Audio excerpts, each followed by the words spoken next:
Bueno, lo que voy a decir de presentación de Santiago Rocagliolo, perdón, se puede leer en cualquier sitio, incluso en Wikipedia, o sea que probablemente esté mal, pero, pero se puede encontrar ahí. Es decir, Santiago nace en Perú, en Lima, en 1975, que es algo que me sentó sumamente mal, porque nació un año después que yo. Pero ya después de los 40 todos somos iguales. Ah, bueno, vale. Ya estamos en la misma quinta. No me satisface, pero me tranquiliza. O sea, vamos a... pero bueno, 2 años después de nacer, sus padres se trasladan a México por la represión militar peruana, que no sé si se puede llamar represión militar o dictadura militar. ¿No? Sí, por el exilio, ¿no? Sí. Y un poco más tarde regresa a Perú, donde se licencia en hispánicas y en lingüística. Ya sí, les digo en lo que aquí llaman filología. Sí, o sea, lo que hice yo, que es una carrera abocada al paro, básicamente. Él es igual que yo. Sí, somos vidas paralelas. O sea, totalmente. Los mismos fracasos, O sea, el mismo año. Sí, el mismo triunfo literario, somos iguales. Hay una cosa que me gusta mucho de la biografía de Santiago, que dice: crecí en una familia de exiliados. Mis compañeritos, eso me causa mucha ternura, porque lo dábamos, yo creo que fue con Marieta, cuando alguien usa el diminutivo, ¿no? esa sensación de ternura, y lo hablábamos además de la Pardo Bazán, y cómo esa utilización para mí significa... Cariño. Sí, un poco el amor a tu infancia, ¿no? Sí, es verdad. Bueno, también es algo bien latinoamericano, ¿no? Ustedes no hacen eso porque son directos. Nosotros que estamos llenos de florituras y todo lo suavizamos y lo tamizamos y nos desviamos y podemos pasar 2 horas hablando sin decir absolutamente nada. Para eso se nos enseña a hablar.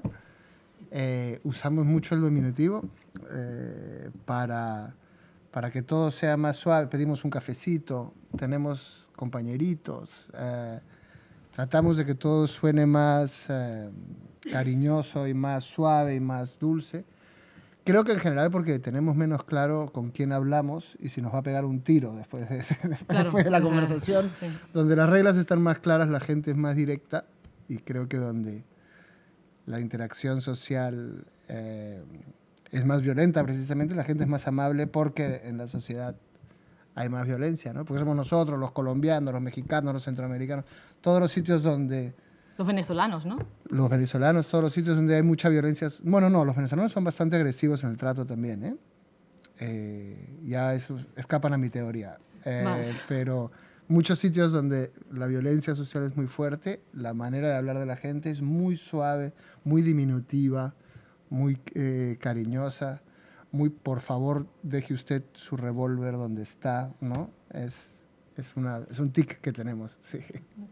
Pues mis compañeritos de juego eran otros exiliados de Chile, Argentina, Centroamérica o Uruguay. Íbamos al colegio con camisetas del Frente Sandinista de Liberación Nacional, que es una cosa que a mí me fascina, porque es como si yo hubiese ido a mi colegio, a mi instituto, con, no sé, con una camiseta de la CNT. Pues, un poco, bueno, y ni siquiera eso, o sea, hubiese sido más de las libertarias. La mía tenía fusiles, claro. Claro, o sea... sí, México, donde yo crecí, había tenido una gran experiencia con los exiliados de la Guerra Civil Española, que habían sido en su mayor parte, como suelen ser los exiliados, intelectuales y profesores y periodistas y gente que entonces fundó universidades, periódicos, promovió mucho las industrias culturales, los centros educativos, y por lo tanto, y de hecho México no tuvo relaciones diplomáticas con España mientras estaba vivo Franco, ¿no? Así que en los años 70, cuando empezaron a exiliar gente de América Latina, México abrió los brazos y dijo a todos que se vayan para allá, y es ahí donde la generación de mi padre, que era político, que es aún, bueno, está retirado, pero sigue vivo y sigue muy político, él y sus camaradas de toda América Latina se descubrieron mutuamente y descubrieron que tenían muchas cosas en común. De hecho, ya mucho antes, el Che Guevara y Fidel se conocieron en México. México recibía a mucha gente y era un centro de conspiración general para toda América Latina, y todos nuestros padres se pasaban el día conspirando y vistiéndonos con camisetas del Frente Sandinista de Liberación Nacional. Yo tenía una camiseta de Saddam a los 6 o 7 años, porque en esos años, en los años 70, Saddam era el socialista. Saddam y el sirio de ahora, Bashir al-Assad, ellos eran los socialistas contra los ayatolas y los radicales musulmanes que eran considerados reaccionarios, ¿no? ¿Cómo ha cambiado el mundo? ¿Cómo se ha vuelto todo tan extraño? Pero bueno, nosotros crecimos ahí, yo crecí rodeado de muchos exiliaditos de Chile, de Argentina, del Uruguay, de Brasil, de muchos países. Y creo que también por eso siempre sentí que mi país, aunque yo sea peruano, es mucho más grande que el Perú, ¿no? Es casi cualquier sitio donde se hable español es un sitio en el que yo me siento muy en casa, es como yo crecí. Y por eso vive en Barcelona, obviamente. Que es el único sitio que no quiere ser el mundo que habla español. También tengo otra condición de mi vida, es que cuando viví en México fue la crisis financiera mexicana de principios de los 80. Luego llegué a Perú, que estaba en guerra, y después de la guerra llegó una dictadura. En cuanto llegué a España y me hice español, estalló la crisis, y desde que me trasladé a Barcelona comenzó el procés, así que... O sea, que no encaque mudarse donde tú te vayas, eso está bien saberlo. Creo que todo es culpa mía, pero también creo que tengo un don. Estoy pensando en venderle mis servicios a Corea del Norte. Decirle, ¿tú qué quieres arruinar? Mándame a mí, tú, déjame 2 años y lo tienes hundido. Eso sí, viajo en business class. Es mi única condición. Bueno, pero sales barato. O sea, sí. como arma de destrucción masiva sales barata. Sí, o sea, que es verdad. ¿Siempre soñaste con ser escritor? Eso dice Wikipedia, con lo cual puede ser mentira, insisto.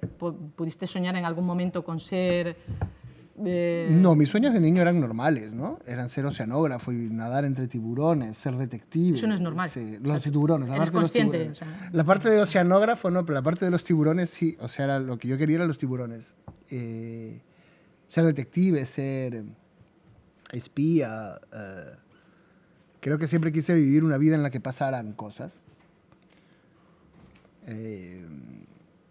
Pero justamente, y ser escritor es la manera, y ser escritor y periodista, que también soy, que también defiendo mucho, porque los reportajes te hacen vivir muchas cosas. Y ser guionista, ser escritor, ser alguien que cuenta historias inventadas o reales, es alguien que o vive o inventa muchas cosas, y por eso mi carrera es fascinante, pero escritor nunca creí que pudiese ser, porque para un latinoamericano de mi generación, el referente de ser un escritor era muy lejano y casi sobrehumano. Los escritores que conocíamos a principios de los 90, pues escribían 700 páginas con 100 personajes y eran candidatos a presidente, o viajaban con Fidel Castro, o cenaban con Bill Clinton. La imagen del escritor para nosotros era algo tan inaccesible que nunca realmente muy pronto supe, cuando llegó la hora de decidir, siempre fue obvio que iba a ser de letras, y después que iba a ser algún tipo de escribidor, periodista, guionista, traductor, cosas que también he hecho y que a veces sigo haciendo. Pero escritor simplemente parecía algo que de vez en cuando, ¿no?, haría en mis ratos libres, y posiblemente nunca publicaría. Es muy extraño que al final realmente esa haya sido mi principal carrera, por lo menos en mi vida adulta. La verdad es que sí. Dice su biografía que viene a España a ser escritor, pero se encuentra con la realidad y a veces se dedica a limpiar casas y a hacer cualquier... Bueno, no había otra manera de hacer papeles en España. No podías ir a la oficina de migraciones y decir, soy escritor, porque te devolvían de una patada. La única manera, y un escritor no suele tener un contrato fijo, así que la única manera de hacerte legal en este país era el único contrato que había, que era el del servicio doméstico, era lo único que les interesaba en ese momento que hiciéramos.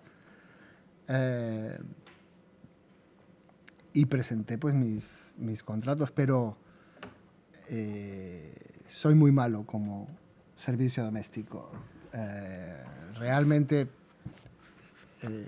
es una suerte que pueda escribir, porque como empleado doméstico me habría muerto de hambre. Era un mayordomo muy elegante, eso sí. Si me venían visitas del extranjero, yo hablaba idiomas y hacía cosas así como de lo más... les daba conversación ilustrada, pero digamos, los vasos estaban asquerosos. Había polvo en la alfombra, los detalles que debe saber un profesional de esto. También aprendí a valorarlos en mi breve incursión en la carrera, y tengo una gran admiración sobre la gente que puede hacer eso de verdad todo bien y no quemar la casa, que es lo que yo quería hacer. Está bien. En 2003 gana el premio Nuevo Talento FNAC, que es un premio que yo creo que es muy desconocido, pero que es muy importante, porque no conozco a ningún escritor que haya ganado ese premio y luego no haya hecho carrera realmente como... Bueno, posiblemente solo conoces a los que luego hicieron carrera. Es muy claro, es muy probable también, obviamente. Pero fue bonito, me dio una gran ilusión. Después además fue 2003, llevaba 3 años fracasando bastante en todo y sobreviviendo así a salto de mata, y no te daba dinero ese premio, pero sí te daba la sensación de que podías tener eco. Y era un momento en que yo empezaba a mover una novela por primera vez, y bueno, era un premio. Un editor ya tenía una razón para leerte o para fijarse un poquito en lo que tú habías hecho. Un premio de una plataforma de distribución importante, además. Así que sí, yo creo que, aunque sea discretito y pequeñito, en ese momento para mí fue un premio importante. No sé si lo siguen dando. Sí lo siguen dando. Me parece que deberían seguirlo dando. Es justamente un premio que tiene sentido para gente que está empezando y que necesita un empujón. De hecho, casi todos los premios que salen de la FNAC se los queda Alfaguara luego.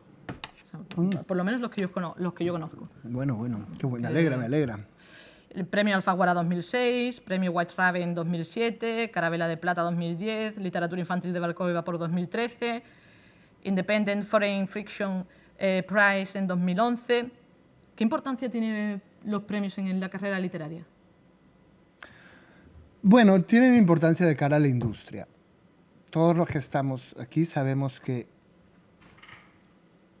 o sea, un premio depende de todos los demás que sean candidatos y del perfil del premio. No hay uno mejor. Seguramente entre los 10 que llegan a la final de un premio como esos que has mencionado, realmente cualquiera de los 10 puede ganarlos, pero es importante que alguien los gane, porque esto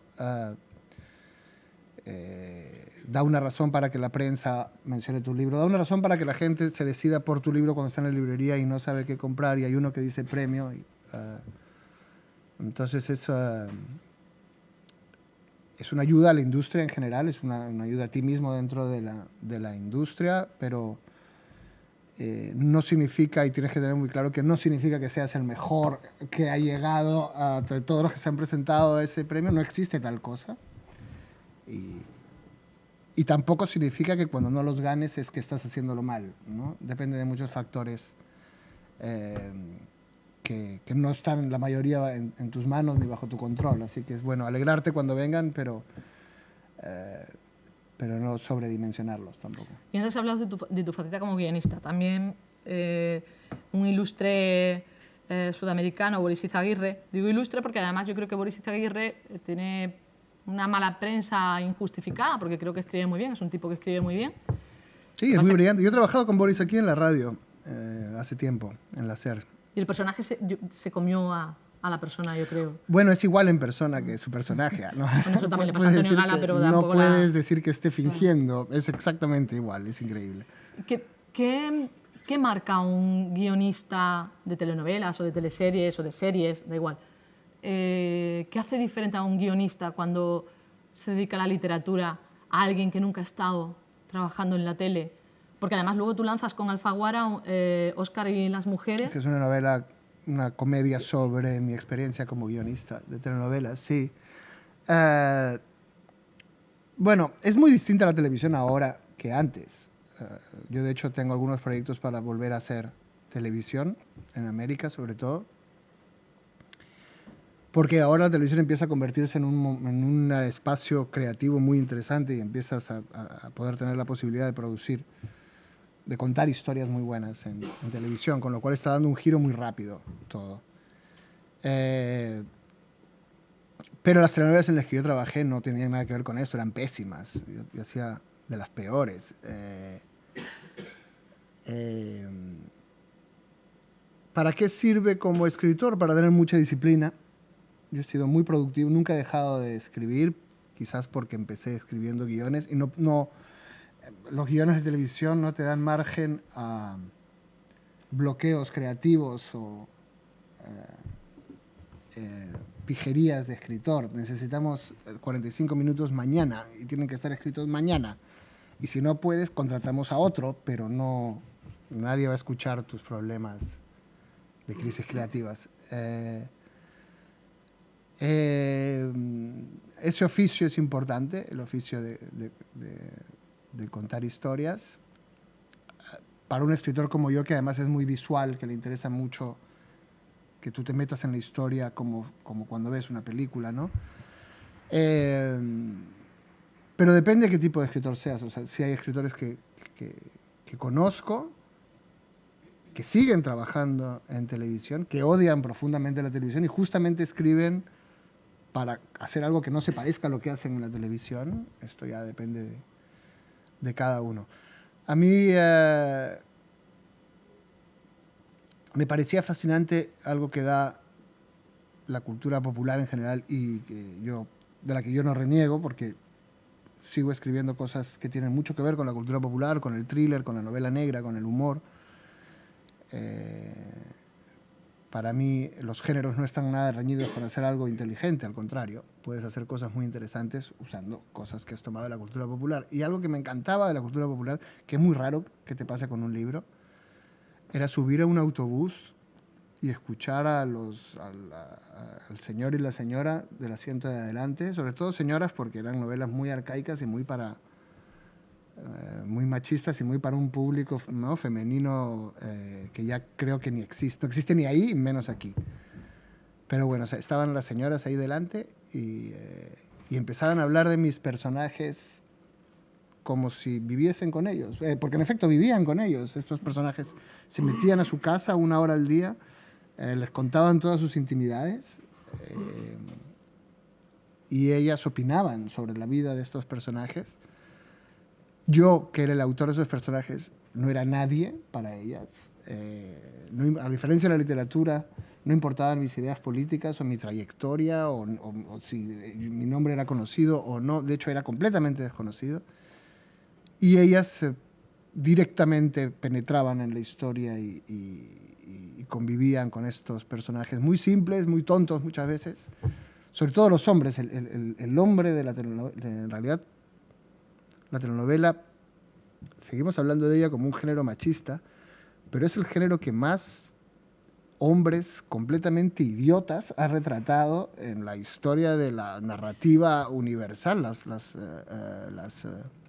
Quizá porque el público era femenino, precisamente, las telenovelas eran un universo de mujeres que hacían y deshacían, e intrigaban unas contra otras o se aliaban unas con otras, y los hombres eran una especie de papanatas que, ¿no?, les decían, tú ve por aquí y iba el hombre por aquí, tú ve por acá y iba el hombre por acá, pero no tenían mucha voluntad propia ni mucha inteligencia. Quizás eso es lo que tienen de realista las telenovelas. Los hombres son muy simples, mucho más que las mujeres, que son mucho más complejas. Pero así eran las historias y y estos personajes, con lo simples que eran, se metían en la vida de la gente, y esa penetración de la historia en la vida de la gente me parecía fascinante. También esa inocencia con la que el público se acerca a la televisión es mucho mayor que la del público que lee novelas, que es un público que disfruta más de discutir con el autor y de saber, ¿no?, de expresar por qué le gusta y por qué no le gusta el autor en sí. En cambio, el público de la historia, de la cultura popular, de la televisión, se entrega con mucha más facilidad. Él quiere entregarse, tiene mayor voluntad de entregarse. Eso me gustaba. Y luego eran muy divertidas las convenciones del género y cómo hablaban de... Sobre todo, esta parte me interesó mucho, de las relaciones entre hombres y mujeres y de los viejos conceptos de hombres y mujeres, ¿no? Como por ejemplo, y luego el oficio de escribir, que es un poco de lo que hablo en esta novela que tú mencionaste, en Oscar y las mujeres. Cómo escribir siempre es una impostura y siempre está lleno de recursos técnicos que usas, que no percibimos cuando leemos, pero que el autor de una historia, o el guionista de una telenovela, o el escritor de una novela maneja como si fuese un dios de su pequeño mundo. Y sin embargo sigue reglas que están basadas en cómo vemos el gran mundo y a veces de qué manera tan estúpida vemos el gran mundo. Recuerdo mucho una historia de la que no estoy orgulloso, pero que es muy ilustrativa, porque estábamos llegando al final de una telenovela con el equipo. Ya íbamos a escribir el último capítulo, habíamos terminado el capítulo 119, y en el capítulo final son 120 capítulos, ¿no? Entonces es una cuestión ya de regla de género. En el final del capítulo 119, el galán, que hasta ahora está enamorado de una chica, pero no puede irse con ella porque es casado, y además su esposa es paralítica, y es paralítica por culpa de él, así que se siente culpable y no puede simplemente abandonarla. Pero él descubre al final del capítulo 119 que su mujer no es realmente paralítica, sino que lo engaña para ocultar su esterilidad. Y en el código moral de la telenovela es tan machista que si una mujer es paralítica, es mentirosa y además estéril, puedes abandonarla, ¿sabes? Así que el capítulo 19 él se pira y empieza a ir a buscar a su amor, al que ha mantenido en la virginidad, porque esa es otra de la vieja telenovela. Ella es virgen hasta el crédito final. O sea, la telenovela termina 5 minutos antes de consumar, ¿no?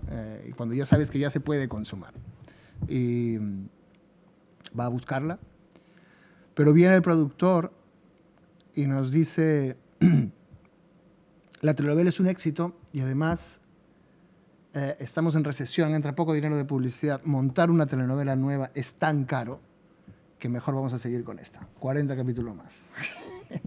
Y acabábamos de tumbar el obstáculo, lo único que mantiene viva esta cosa absurda que es una telenovela es que hay un obstáculo para el amor. En cuanto el amor ya no tiene más obstáculos, ya no hay más historia, ¿no? Pero una vez más, no hay tiempo para filosofías, el productor no entiende tus argumentos narrativos y no le importan. Así que al principio del capítulo 120, este hombre que iba a buscar a su amada sufre un terrible accidente que le produce una amnesia inmediata y su mujer va al hospital y le vuelve a contar toda su historia y entonces volvemos a empezar con todo el rollo y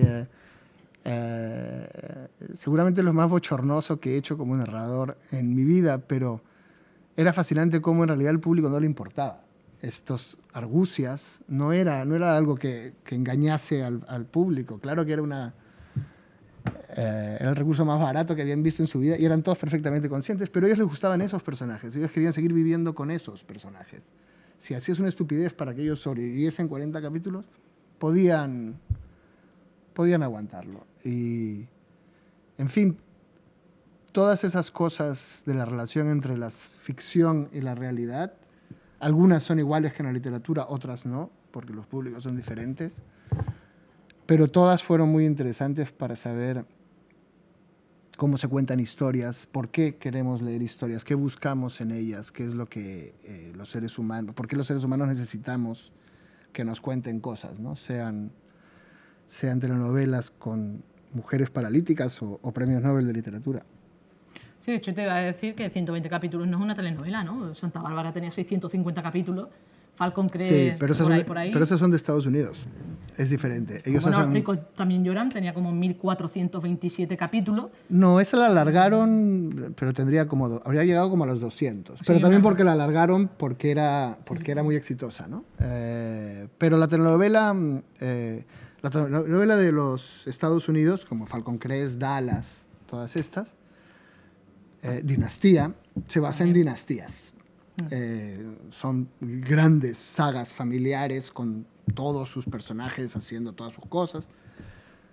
Generación tras generación puede durar para siempre porque la gente sigue a estas familias. Los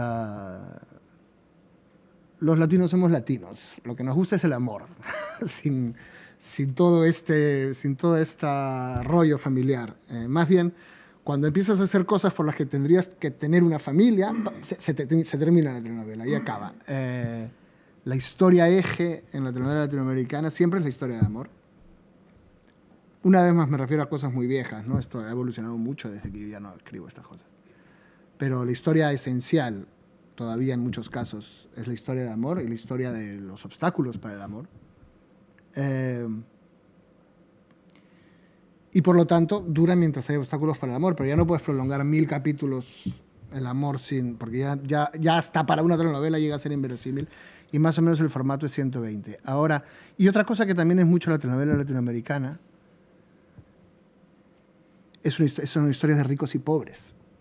En sociedades muy desiguales es muy frecuente, casi universal, que él es rico y ella es pobre o viceversa y que la clase social es un obstáculo para el amor. Algo que hacía muy difícil producir estas historias en Estados Unidos, donde la gente cree que algún día será rica, en cualquier caso, o en Europa, donde hasta hace muy poquito todos eran bastante iguales y aún ahora son mucho más iguales que en otros sitios. La clase media es mucho más extendida. Entonces, pues no es un drama que el señor sea fontanero y tú seas abogada. Es posible que algunos fontaneros ganen más que algunos abogados incluso, ¿no? No es posible, de hecho es de hecho suele ocurrir. realidad, sí. vamos. Esto en América Latina no había como los ricos y los pobres y también esta dinámica social se ha reproducido en la telenovela clásica durante décadas. Aún así, 120 capítulos, te diré que me parece una miniserie comparada con El secreto de Puente Viejo que tenemos ahora mismo en España, ¿eh? Pero vamos. Ah, sí, ¿cuánto lleva? ¿Cuánto lleva El secreto? Pues debe llevar ya 500 capítulos, si no es broma. Ah, no, o sea, pues, que será de telenovela de hemisferio norte. Es posible. Otra posibilidad que decíamos mucho por las que en el norte, bueno, no sé cómo sea ahora, pero una cosa que decíamos mucho es por qué España, que es la capital de la producción de cine en español y es la potencia y la capital editorial, ¿por qué no hacen telenovelas? Y todas las telenovelas que se venden son nuestras. Y había dos respuestas. La primera es que a los europeos todas estas cosas de las telenovelas no les gusta decirlas, les encanta escucharlas, pero les gusta pensar que otros hacen estas cosas y son como sus bajas pasiones. Pero otra que podía ser mucho más razonable, que era lo que decían los productores. Esta primera te la decían los guionistas, los artistas, ¿no? Los productores y los técnicos te decían, los europeos no pueden hacer telenovelas por la legislación laboral, porque trabajar para producir 1 hora al día implica que todos estemos trabajando 26 horas cada día y ellos tienen sindicatos. Y ellos no los torturan de esta manera, ¿no? Ambas opciones seguramente son verdad. Sí, bueno, hasta que conocieron los sindicatos andaluces, pero vamos.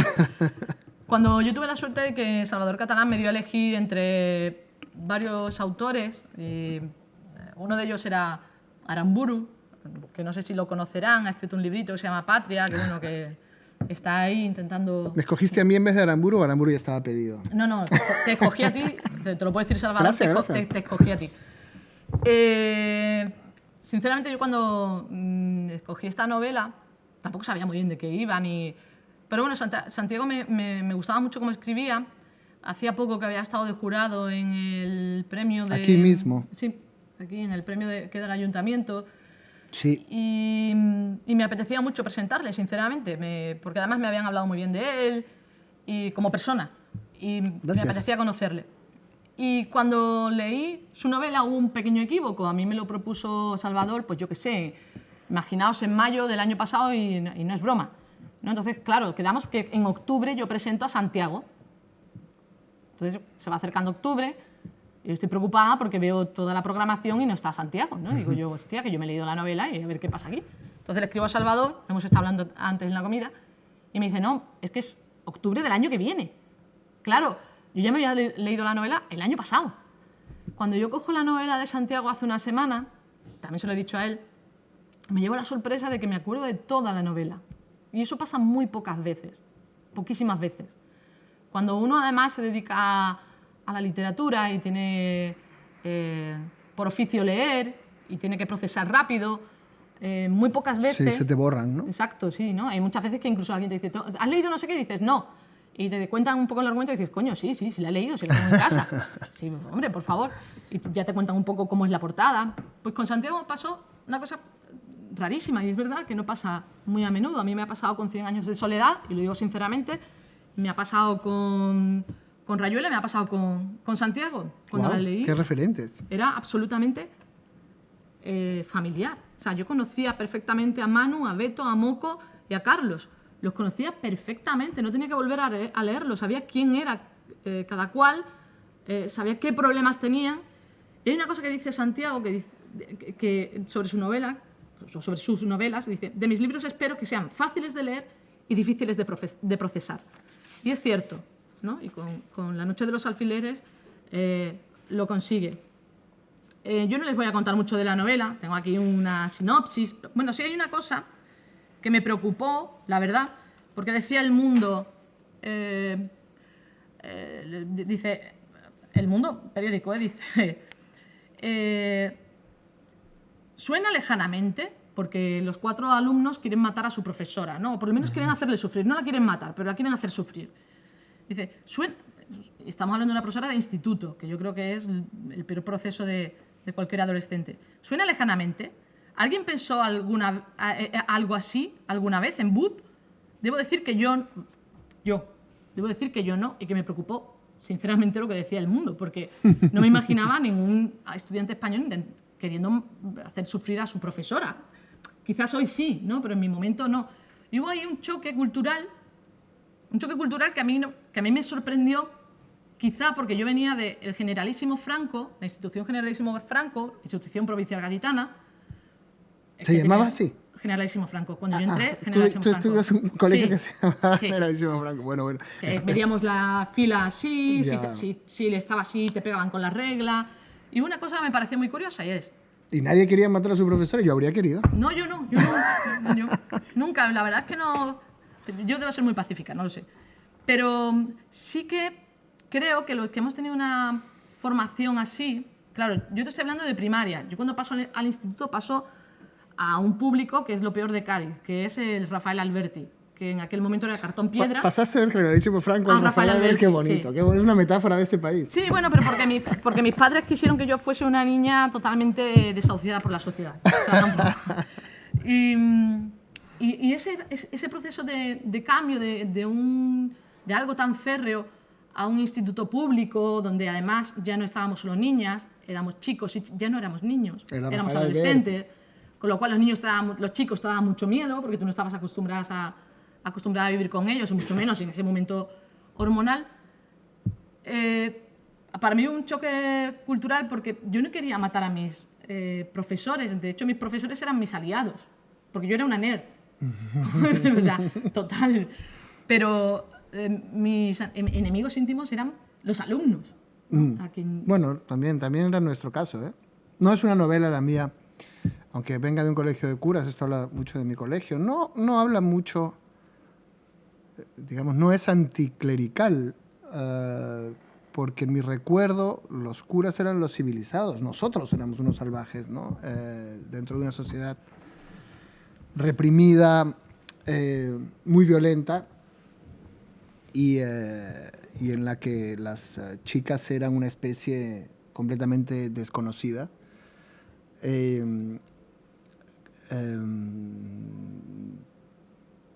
Yo quería escribir sobre esto, sobre la adolescencia, sobre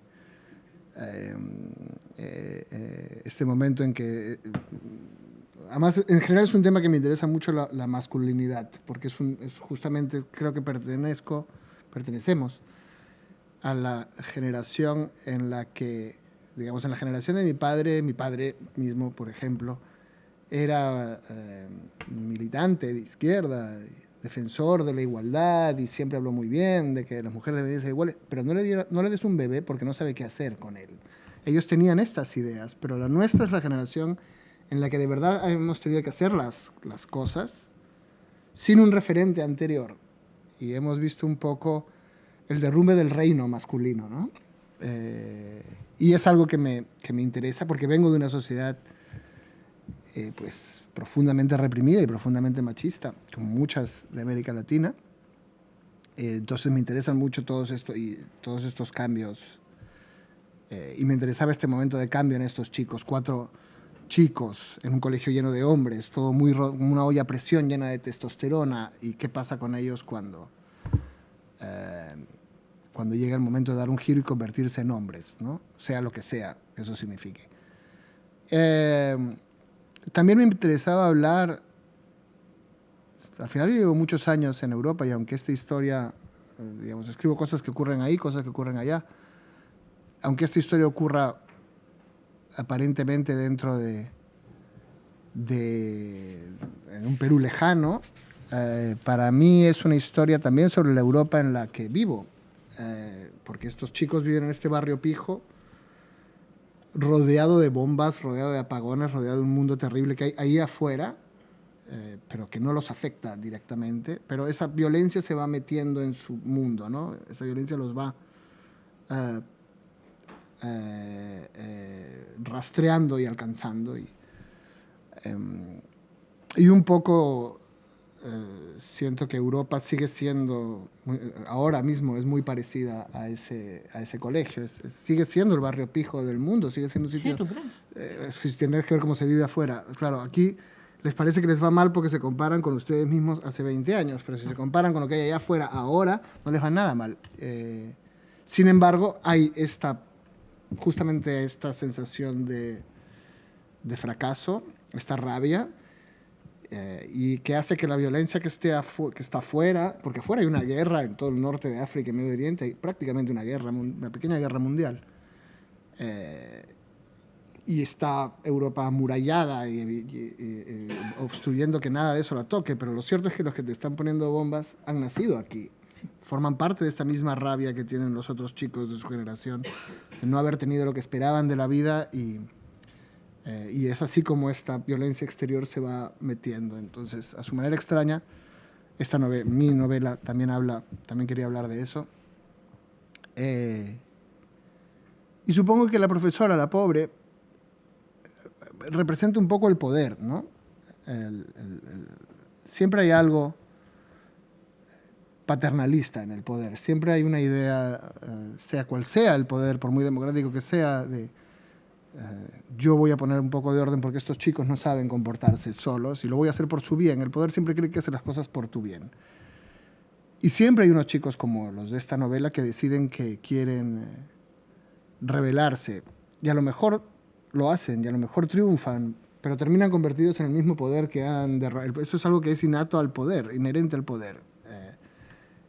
Y terminan siendo ellos igualmente arbitrarios, igualmente peligrosos que el poder que derrocan.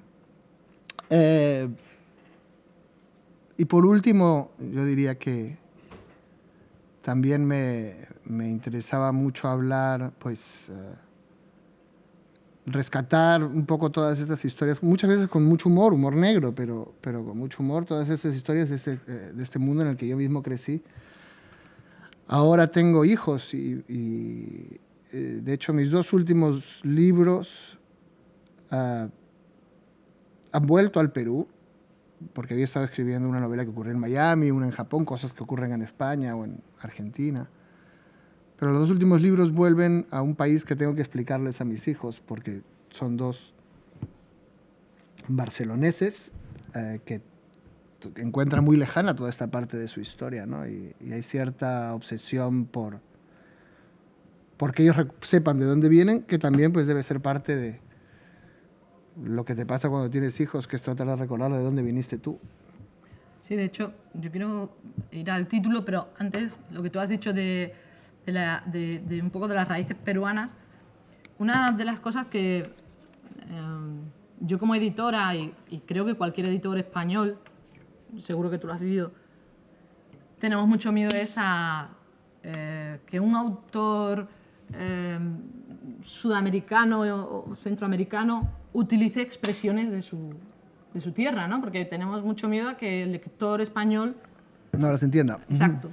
En cambio, tú las mantienes sin ningún problema. Supongo que también el sello ayuda. Alfaguara es uno de los sellos, yo creo que con más enjundia, más culturalmente mejor vistos, ¿no? Y están mucho ahí. Bueno, también mi lenguaje, como decía antes, que en todas las historias todo es artificio.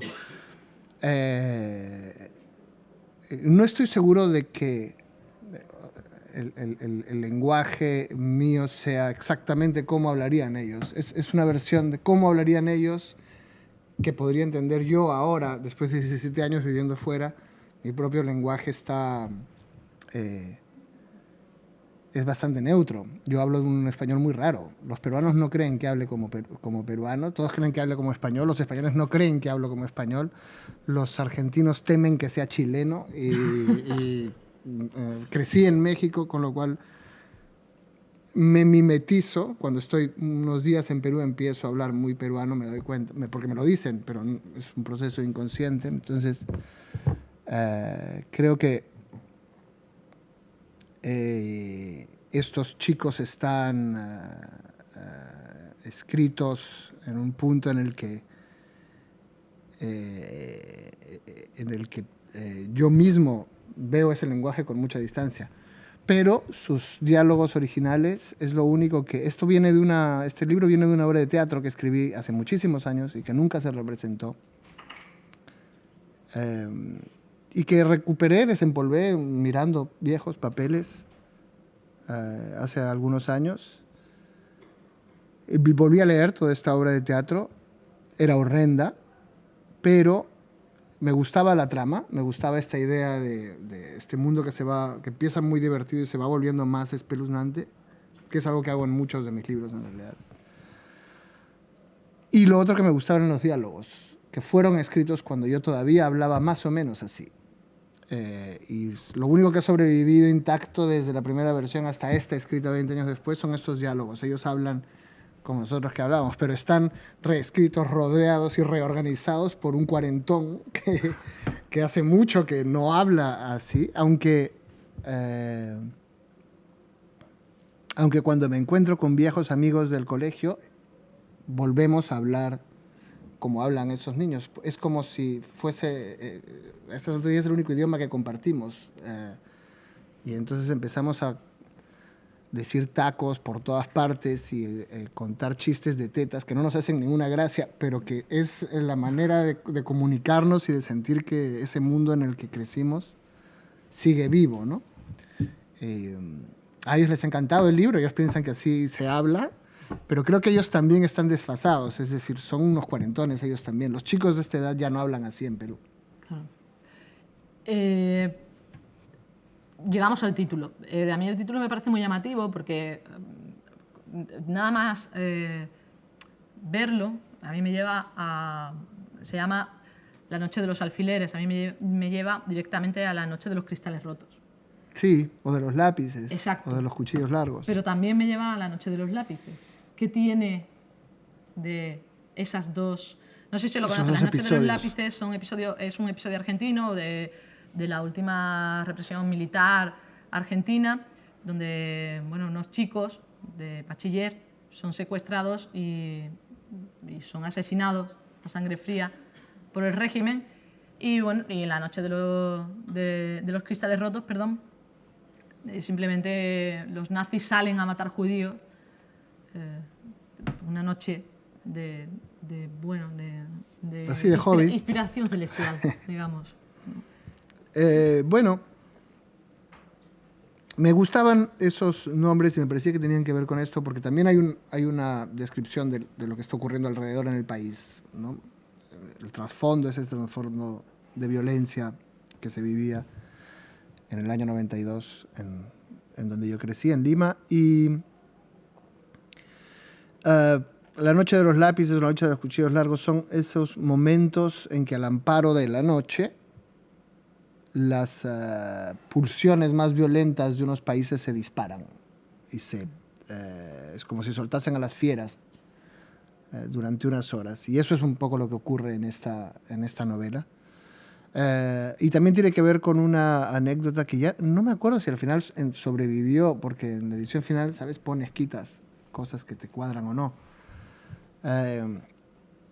Pero había una leyenda entre los chicos que jugábamos fútbol, del equipo de fútbol de un entrenador argentino llamado Subeldía, que entrenaba en los años 70 y al parecer era muy sucio, jugaba muy sucio. Y una de las cosas que hacía era mandar a sus jugadores con alfileres a la cancha.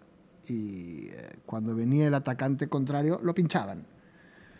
Era tan desconcertante y tan doloroso un pinchazo que el atacante inmediatamente se paraba, pero tú no habías visto nada, o sea, él había hecho esto.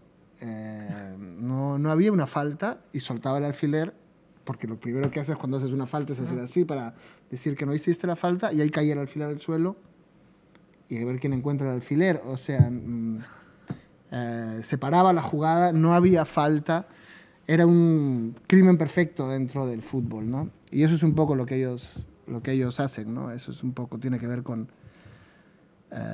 lo que ellos quieren hacer y con el tipo de violencia indolora que creen que pueden practicar.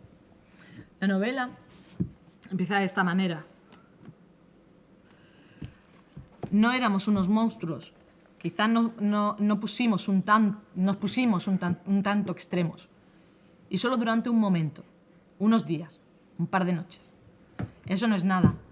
A nuestro alrededor todo el mundo era mucho peor. Es verdad, lo que hicimos no aparece en los manuales de buena conducta, si acaso en las páginas policiales entre los crímenes sexuales y los asaltos a mano armada. Pero como abogado penalista puedo citar numerosos atenuantes: minoría de edad, defensa propia, prescripción del delito. Y eso sí hubo delito. Ni siquiera estoy tan seguro al respecto. En un par de horas podría tener un dictamen aquí mismo desbaratando cualquier acusación. Esto lo dice Carlos, que es el chico con una familia más estructurada, entre comillas, sí, muy entre comillas, que termina siendo abogado. Esto lo dice, o sea, ¿lo dices tú como autor para salvarnos un poco de lo que somos ahora con respecto a lo que fuimos? Es decir, ¿somos el resultado de lo que fuimos? ¿O lo dice Carlos porque realmente lo cree?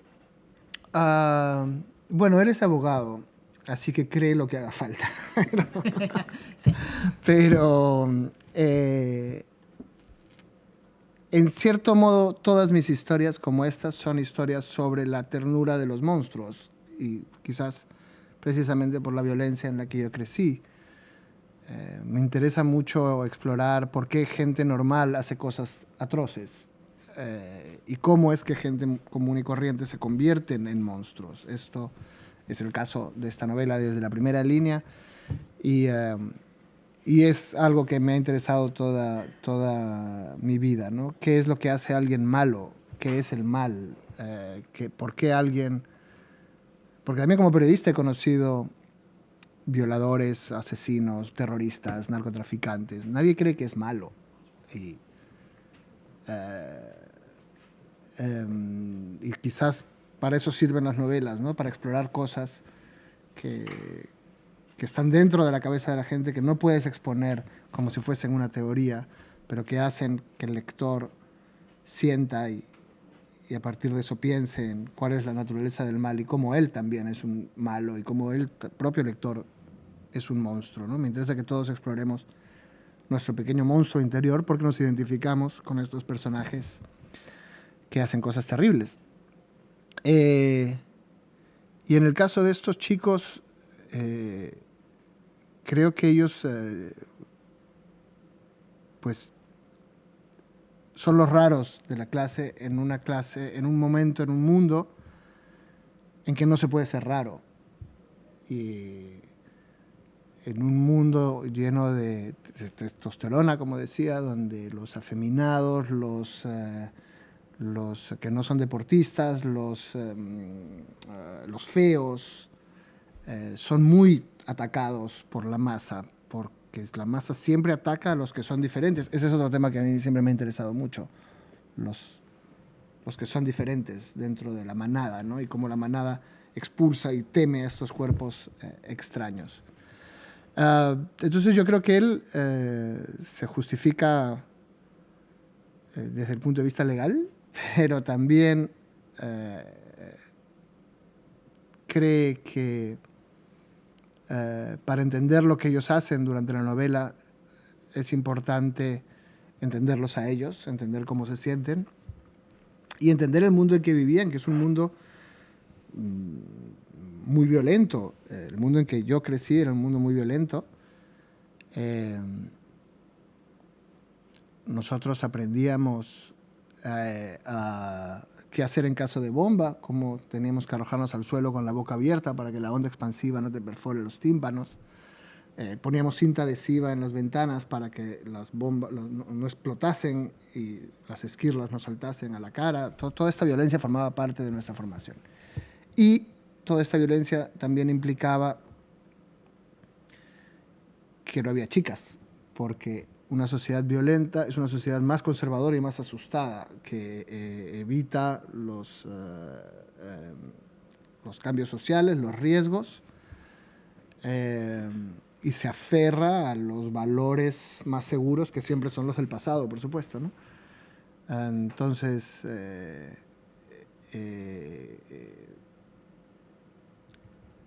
la violencia es cosa de hombres, la violencia es algo muy masculino, mucho más que femenino,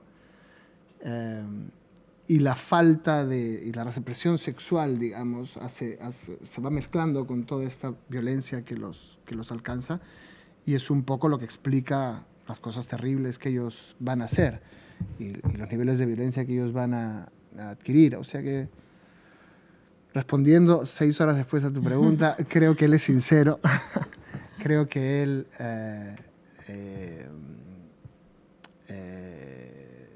igual que yo, cree lo mismo que yo, cree que a veces eres un monstruo. Una de las respuestas a por qué gente normal hace cosas monstruosas es que su entorno es monstruoso y tu entorno te puede empujar hacia la monstruosidad.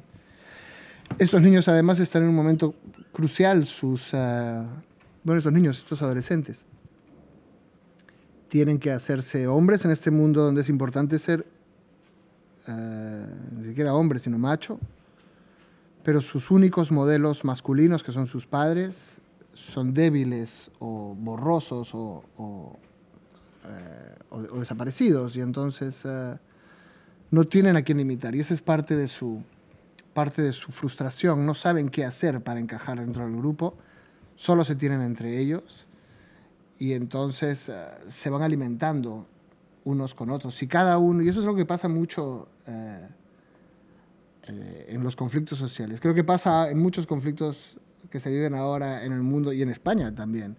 Si cada uno estuviese solo y tuviese que tomar la decisión, daría un paso atrás.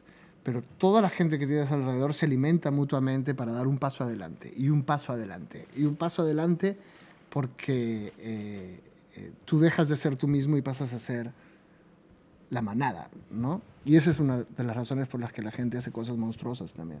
Sí, en cambio tú hablas de la violencia masculina, pero la gran castradora aquí es una mujer, y la que ejerce mayor violencia y la detonadora de todo es una mujer, ¿no? ¿Qué hay detrás de ella para que sea tan sumamente violenta sin levantar nunca la mano, ¿eh? O sea, no es una violencia como puede ser la masculina física, es una violencia que es muy de mujer, ¿no? Es muy femenina, porque las mujeres somos mucho más... Tienen otras de mente armas, que de digamos, fuerza, al no tener fuerza. Para todo, para lo bueno y para lo malo. Somos mucho más de inteligencia que de fuerza. Bueno, pero yo creo que ella también es comprensible. Ella está asustada. Es verdad que las profesoras en mi colegio vivían a la defensiva. Las pobres eran mujeres. 2000 mocosos, hablando de un sexo que no tenían, sin hablar de otra cosa, y lo único que respondía a la definición de una mujer eran 4 o 5 profesoras que tenías, así que frecuentemente las reparticiones de exámenes se convertían en apelotonamientos que terminaban con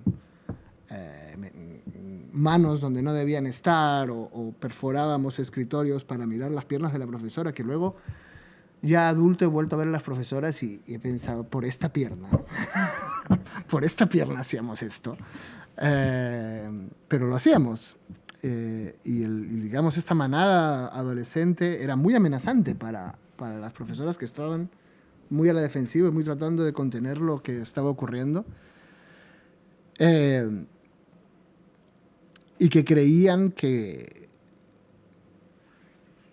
pues orden y disciplina era la manera de mejorarnos, porque, bueno, era un razonamiento bien obvio. Orden y disciplina no teníamos. Éramos bastante monos con metralletas, y era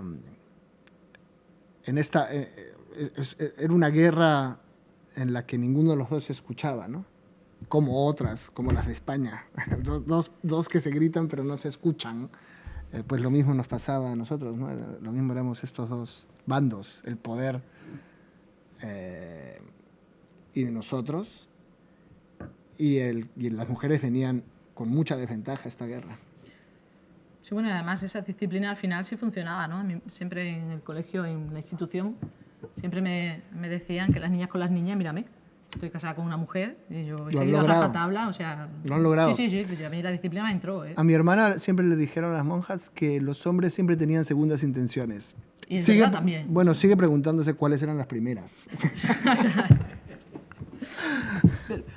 Esta novela es muy fácil de leer, para el lector es muy fácil, pero yo creo que como autor es una novela muy complicada, porque es una novela coral absoluta. Es decir, tú abres el abanico de 4 personajes a los que les das... Para un autor lo más fácil es la tercera persona. ¿Por qué? Porque se convierte en Dios.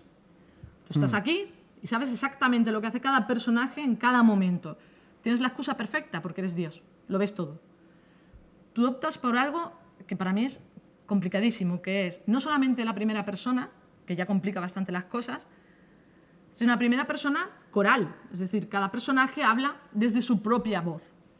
Cada personaje da su propia visión, con lo cual no desarrolla una psicología que puede ser la del narrador, sino que tienes que desarrollar mínimo 5, porque también está la de la profesora, que es muy importante. Sí, aunque no tiene voz, pero sí. Pero sí que con sus hechos... Tiene que entidad, exacto. Sí. ¿Cómo es ese proceso? O sea, ¿no te volviste loco? Sí, un infierno. Es, sobre todo,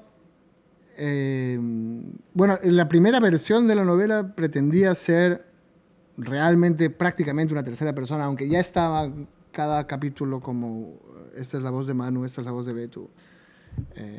Pensaba que no quería enredarlo demasiado. Me importa mucho que sea fácil de seguir todo lo que está ocurriendo. Y entonces, aunque eran 4 voces, todo era bastante plano en términos de narración. Pero luego me di cuenta de que todo era demasiado que si usas 4 voces, cada una tiene que traer su historia, traer su psicología, traer su sensibilidad, y se tiene que notar en cada línea quién está hablando. Y desde que empiezas a leer al personaje, aunque no leas el título, tienes que saber quién está hablando, porque tienes que conocerlo muy bien. Y eso fue meterme en una camisa de 11 varas atroz, y la corrección de este libro por primera vez fue más larga que la escritura, porque además, una vez que vas desarrollando todos, tienes que recordar todos los detalles que pueden contradecir lo que ha dicho otro.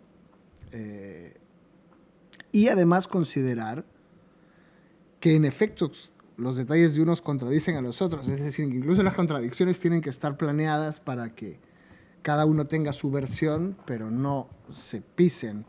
Fue muy difícil la ejecución del detalle, ¿no? Poder escribir las voces. No muy difícil entender las 4 psicologías, porque en cierto modo son 4 facetas de mí mismo o mis amigos, ¿no? Mezcladas cuando estábamos en el colegio. Yo soy como Carlos, el hijo de una familia progre desestructurada, que mezcla sus problemas, que siempre tiene una razón ideológica para explicar sus problemas y no reconocer que son problemas, pero también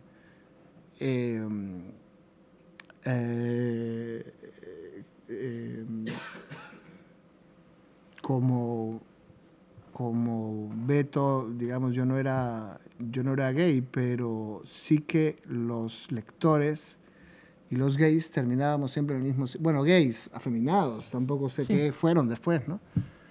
Los que fueran... Bueno, ser lector era una manera de ser afeminado, y terminábamos todos en el mismo sitio, que era la biblioteca, que era el único sitio que los matones no sabían que existía, nunca lo habían pisado. Te metías en una biblioteca y era como si hubieses desaparecido de la tierra. Pasaban olfateando por la puerta, pero nunca llegaban a entrar a una biblioteca. Y entonces ahí estábamos los lectores, los afeminados, y éramos todos un poco lo mismo. Luego, una temporada, igual que Moco, vendí porno en el colegio porque pensé que así me iban a... Sí. Y pensé que así me iban a respetar más, porque estaba muy preocupado por mi estatus en este lugar. Ya estaba descubriendo que vivir con los afeminados en la biblioteca no me iba a ser popular, y entonces conseguí un proveedor de porno y me puse a vender calendarios. Eran tiempos sin internet, eran de una gran ternura. Había calendarios pequeñitos, videos de VHS, revistas, desde las Louis o las Interview, que eran, o las Playboy, que eran muy elegantes, hasta unas suecas mucho más hardcore. Y empecé a vender todo esto en el colegio. Y no me respetaban, pero pensaban que un día podían necesitarme. Y entonces mi popularidad aumentó. No me hice popular, pero se volvió menos hostil vivir ahí. Y tenía algo que podía ofrecer para que me dejasen vivir. Al único que no me parezco, supongo, es a Manu. Nunca tuve esa pulsión tan violenta que tiene él. Porque él en realidad nació de su padre. Es decir, es el único personaje. La mayoría de los personajes los concebí y después concebí a sus padres, a sus orígenes familiares. En cambio, con Manu, primero conocí al padre, que era un veterano de la guerra interna de Perú, que había peleado en la selva contra Sendero Luminoso, y que me contó que él había disparado a niños durante la violencia, que cuando estaban en una trinchera, los senderistas mandaban niños de 10, 11 años con cubetas de combustible, de gasolina, que echaban en las trincheras.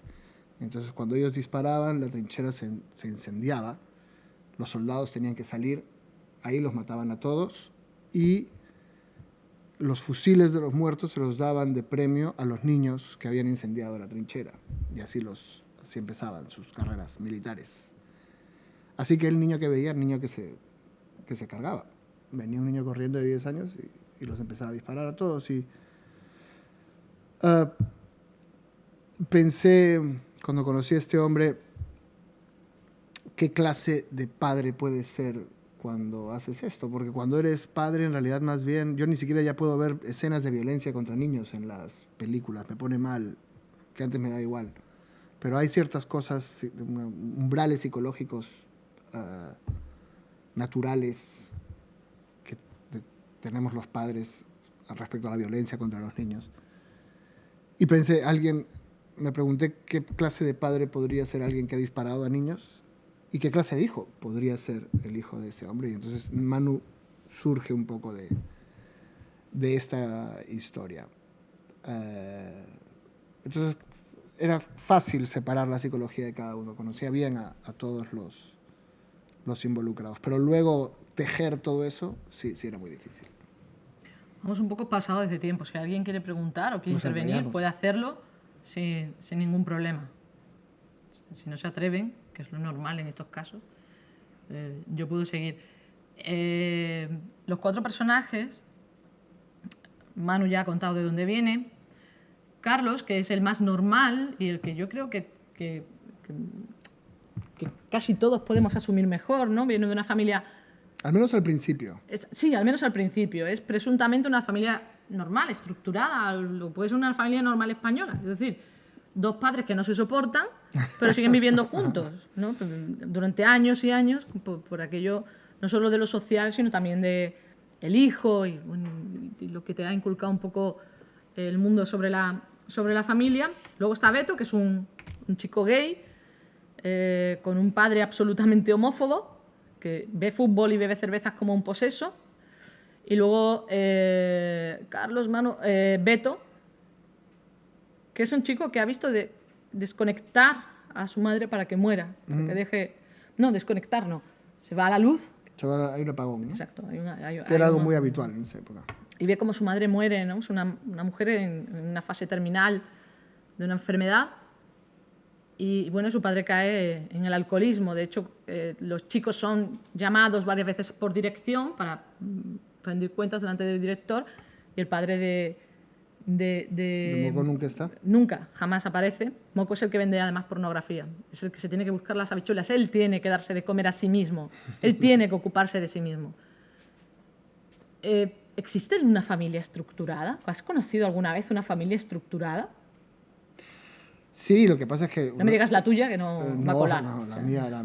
Yo tengo entre 1 y 8 hermanos, según como definas exactamente hermano. Vale, ¿Con qué grado de parentesco político y sanguíneo? Hay muchos matices en mi familia. No, claro, la mía no ha sido nunca funcional.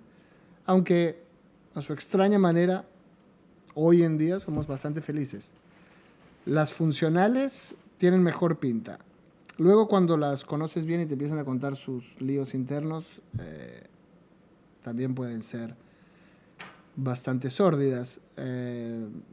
Yo supongo que sí hay familias felices. Lo que pasa es que para un novelista son inservibles. No tiene no te sirve una familia feliz para hacer historias. Son los dramas los que hacen historias, son los conflictos.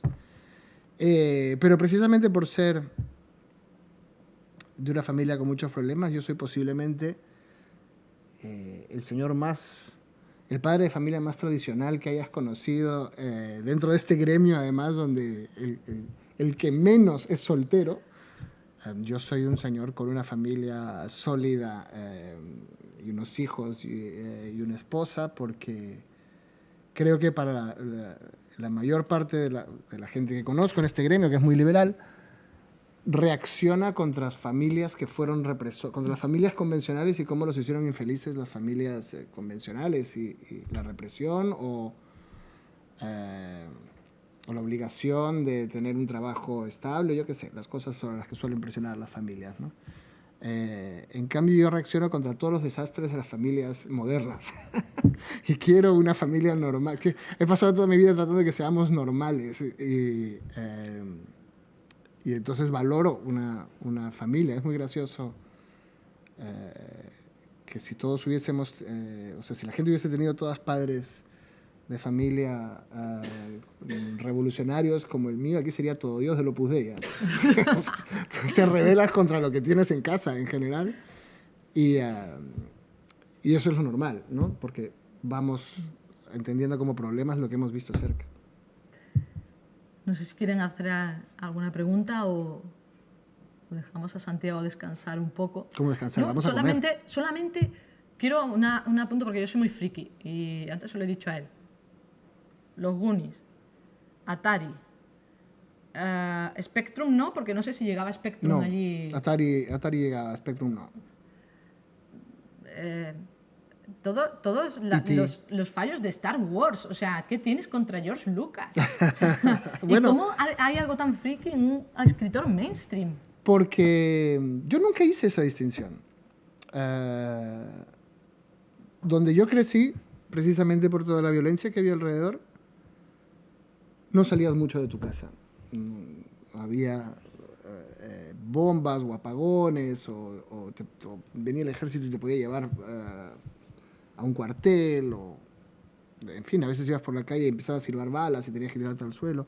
Entonces te pasabas mucho tiempo en tu casa. Y en mi casa solamente había televisión barata y libros. De modo que siempre consumí ambas cosas. La primera novela que yo leí fue Tiburón, de Peter Benchley. Soy el único que sabe cómo se llama el autor de Tiburón. Sí. Leí esa novela y leía a García Márquez y luego veía sitcoms baratas americanas. Me encantaban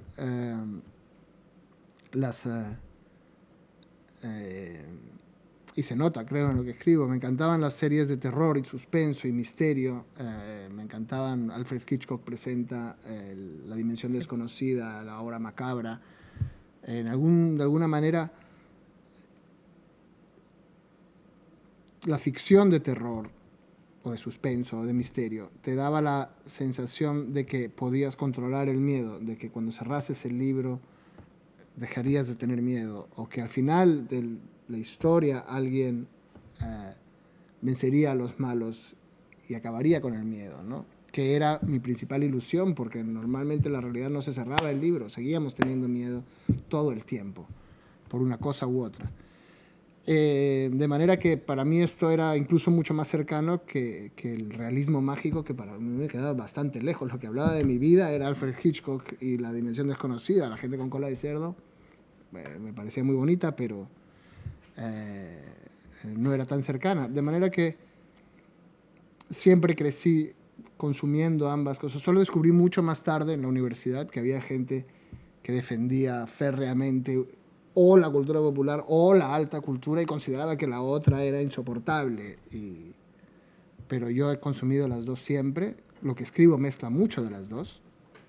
Y en este caso quería hacer un homenaje a todas esas películas peor que los Star Wars es la élite. Las comedias baratas tipo de estudiantes, Porky's, sí, no sé si esta la dieron aquí, las comedias baratas de estudiantes en fiesta de promoción, esto era la vida que todos queríamos. Nosotros vivíamos esto y no, en una ciudad en la que había toque de queda. Esta era la vida con la que soñábamos. Y esas películas que nunca han aparecido en un libro, seguramente pensé, van a aparecer en un libro como agradecimiento a cómo hicieron nuestra vida mejor cuando lo necesitábamos, ¿no? Pues muchas gracias, porque yo creo que se agradece que en una novela de tanto calado de repente hay un toque tan friki, ¿no? Sí, además creo que es una buena guía para quien quiera entrar en la cultura de los 80. Ahora vuelve la segunda temporada de Strange Things, Sí. que no sé si llega ya a los 90, pero si no, sigue siendo una gran muestra de los 80. Y de alguna manera el mundo es muy ochentero. Yo viajo a muchos países y la radio siempre está llena de música ochentera. Creo que, sí, por un lado, los que éramos adolescentes, pues ya estamos en la mediana edad y consumimos, pero también, por otro lado, a partir de los 90, el consumo se volvió más etéreo, con lo digital, primero con el CD y luego con lo digital. Ya no hay como grandes bandas, sino tú escuchas una canción de un grupo y no vuelves a saber de él nunca más, y tienes en tu memoria 500 canciones de grupos que no conoces. Así que los últimos referentes estables son los de los 80, y creo que esto sigue siendo a donde volvemos cuando estamos tristes, ¿no? A esas canciones de los 80, esos libros de los 80, esas películas que nos recuerdan cuando todo estaba por vivirse. Y en mi caso, cuando ni siquiera sabíamos si íbamos a llegar a vivirlo. Pues yo te quiero dar las gracias por esta novela, que para mí ha sido de verdad una gozada leer el año pasado y releer este año. Gracias, ha sido una gozada conversar contigo. Lo mismo digo, o sea que de verdad, si no la han leído, le animo a que la lean, porque es una novela que se les va a quedar en el corazón, que es lo que yo creo que debe pasar con cualquier buena novela. Y creo que además les va a hacer reflexionar, porque se van a ver en muchos detalles de la novela, en otros no, obviamente, pero verán a alguien cercano. Y para mí lo más importante de La noche de los alfileres es que destila humanidad. y hace mucho tiempo que la literatura que se edita en España está falta de destilar eso, humanidad. Así que yo les recomiendo muchísimo esta novela, que supongo que tiene ahora Manuel de Falla ahí fuera. Pueden aprovechar para que se la firme Santiago. Quiero darle las gracias a Santiago por ser un tipo tan cercano, tan divertido y que se presta a preguntas tan extrañas como las que yo le he hecho. O sea que muchísimas gracias, Santiago. Espero que nos veamos muy prontito otra vez por aquí. De momento vámonos a cenar o algo, Hombre, ¿no? por supuesto. Ok, hecho. Gracias. Gracias, buenas noches.